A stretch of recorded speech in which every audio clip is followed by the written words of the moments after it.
Hi everyone, today I'm filming my December wrap-up. I read a total of 9 things and I'm gonna share them with you, and I want to keep it as brief and concise as possible because I do tend to ramble on a lot, and there's a couple of books here, one in particular which is probably one of my favorite books of the year, and I could get pretty rambly with that book, so I just want to mention the most important details and my impressions of each book, and that's it.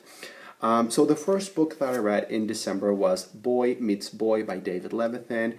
This book had an interesting premise. It is a YA contemporary romance book. It follows an LGBTQ plus set of characters. I thought the beginning of it was pretty engaging and pretty endearing, and I was really attached to the characters. But by the middle of the book, it started kind of going downhill, and in the end, I was just not interested. I thought the story was very meh, very mundane, like not very relevant at all, and it just lost a lot of its power, and I just stopped being interested, and I only gave it 2.5 out of 5, I believe.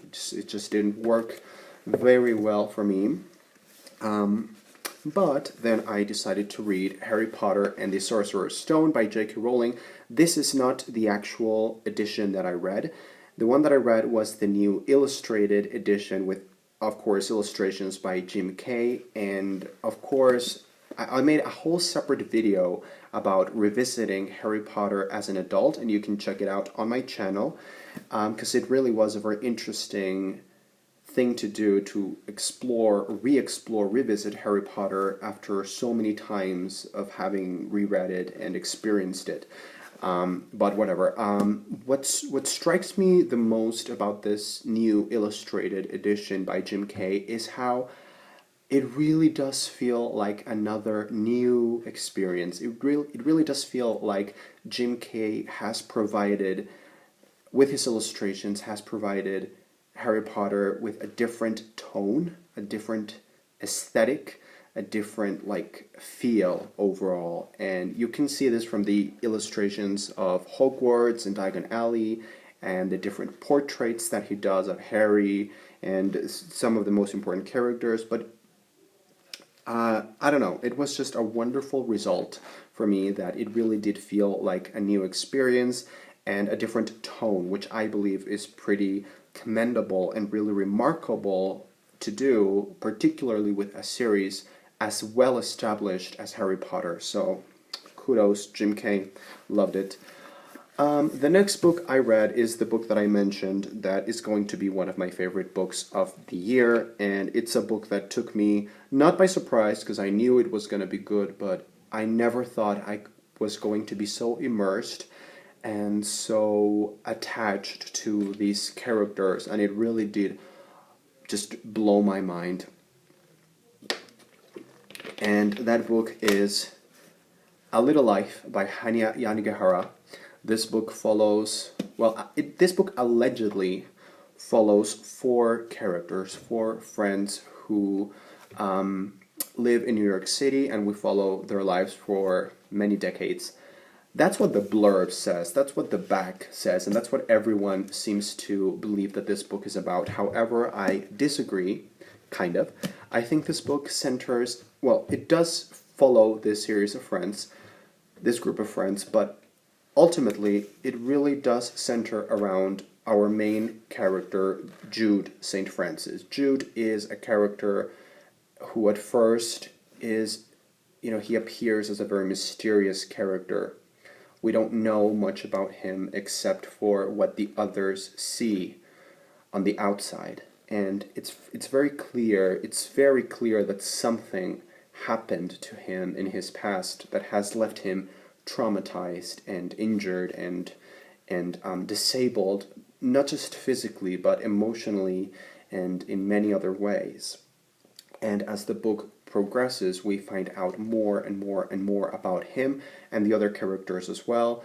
And I'm not going to spoil this book or say anything more about the plot, but I just want to say very quickly that this book just touched me. It was just such a reading experience like I've never had it. I've never had a reading experience that felt so close to the characters. It wasn't a pleasant reading experience at all. I could not say that I enjoyed this book the way that I would enjoy, let's say, a thriller or any other book, really. This book was painful, but essentially this book is about pain and loss and all the different types of losses that you can have in your life and that people can have in their different versions of life.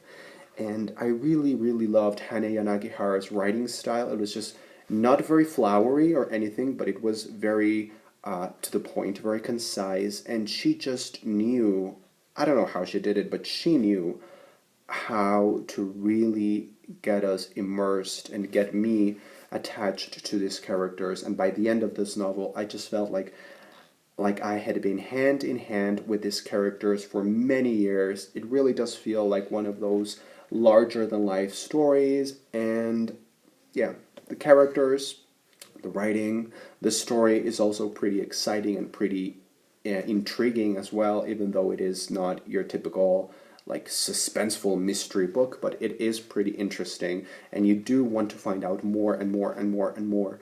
And I read this huge novel, which is over 720 pages, I believe. Yeah, I read it in about 3-4 days, so it's really very, very light to read, even though it is quite painful to read as well. But yeah, also I love that this is a book about New York City. I lived in New York City for a while, and it's my favorite place on earth. So this book was just absolutely hands down written for me. So I loved it. Of course, I gave it 5 out of 5 stars, and you will be seeing it in my top 15 books of 2015 video. The next thing that I read in December was a story. I don't know if it counts as a novella. I think it's a novella, or maybe it's just a short story. It's The Grown Up by Gillian Flynn, and I read it on my new Kindle, which is awesome. And The Grown Up is a very fascinating, fast-paced, really dark, funny story about a female character who... how can I not spoil this? She comes across some characters, very deceitful characters, and there's a haunted house, and I really don't want to say anything about the plot, forget it, no. Let it just be said that this story, The Grown Up, was just so much fun. I read it in one sitting. It didn't take me more than 10 minutes. It was gritty, it was dark, messed up, hilarious, funny, everything that Gillian Flynn does well, so I absolutely adored it. I gave it 4 out of 5 stars, I believe. The next book I read was El Mal Camino by Miquel Santiago. This is a Spanish thriller, and this has been marketed in, the Spanish world as like the next big thriller. And I had read something previously by this author, a book called Tremor Beach, and I really did enjoy that one, but this one was kind of a disappointment. So I'm not going to talk a lot about it because there's no point really. I gave it 2 stars or 3 stars. It was fine, it was fun. It was fun while it lasted, but ultimately it didn't leave any big impression on me, and I'm sort of having trouble remembering a lot of what happened, so that's that. After that, I read something else on my Kindle, and it was The Collectors by Philip Pullman.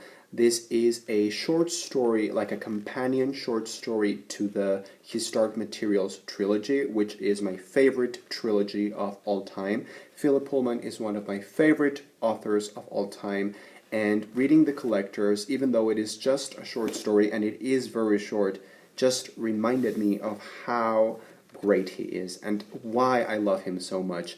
This is just everything that I love about Philip Pullman.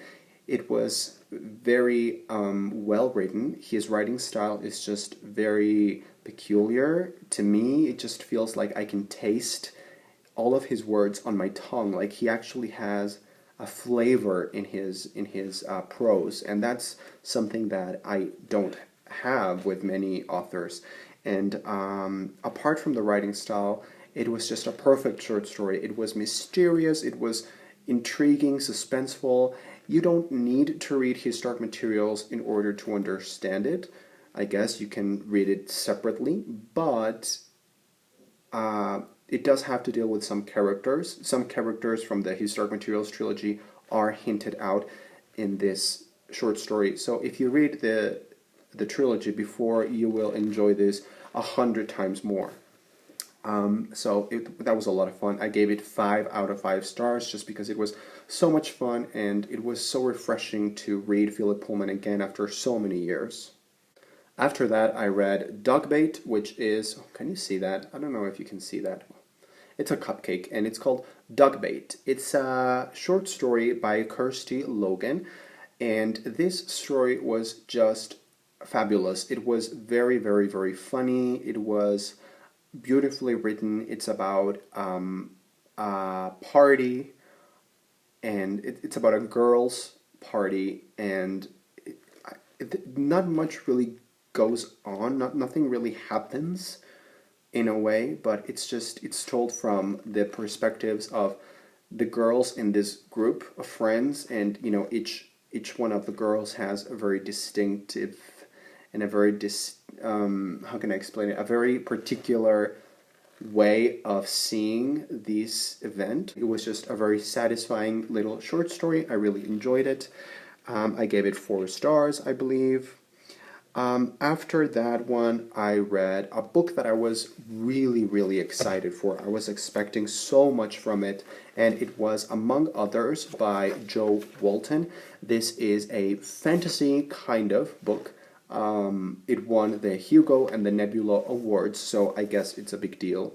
However, it was just not very much for me. This book is supposed to be a great book if you are a book lover, and I certainly am a book lover. I'm completely obsessed with books, but something about this book just didn't resonate with me. Like, I'm still trying to pinpoint what that was that didn't work, but something didn't work. There were some brilliant moments in this book. Basically, when she's at school, I think those moments were brilliant, and I wanted to know more and more and more and more about the school and the interactions with these people. But the rest just took up a great part of the novel, and it just felt so dry, so boring. My opinion of this book is kind of all over the place because some parts were great and I loved it, but some other parts were just a huge disappointment. So I just ended up giving it 3 stars, and well, it's kind of all over the place, but well, what can you do? And the last book that I read in December was actually excellent. It took me a long time to read. I've been reading it since October, I think, because it's a collection of short stories, and I have a really hard time just reading short story collections consecutively, like in one sitting or 2 sittings. I have to spread the stories out over long periods of time, so that's why I finished it only just now in December. And it's The Elephant Vanishes by Haruki Murakami, and this is one of my favorite collections of short stories ever. I thought it was brilliant. Not every short story was as impeccable and phenomenal as the rest, but pretty much all of them were excellent, and there's a couple of jewels in here that I absolutely adored. Of course, in here, Murakami's style is very whimsical, it's very funny, it's dark, it's gritty, it's mundane, but with a touch of magic, so I guess you could call it magical realism. My favorite one, or my favorite ones, are The Dancing Dwarf, which is literally about a dancing dwarf that comes and visits a man in his dreams. There's another one called, well, I know which one is my favorite. My favorite one is the second story in the collection. It's called The Second Bakery Attack. I'm not going to tell you what it's about because it's phenomenal, and it also has a story called Sleep and Barn Burning and Lederhosen. Just great stories, very surreal, but you really need to check Haruki Murakami out if you haven't already, and I think this would be a pretty good place to start with him. So that was my December wrap-up. Thank you very much for watching. Feel free to comment, and I will see you on my next video.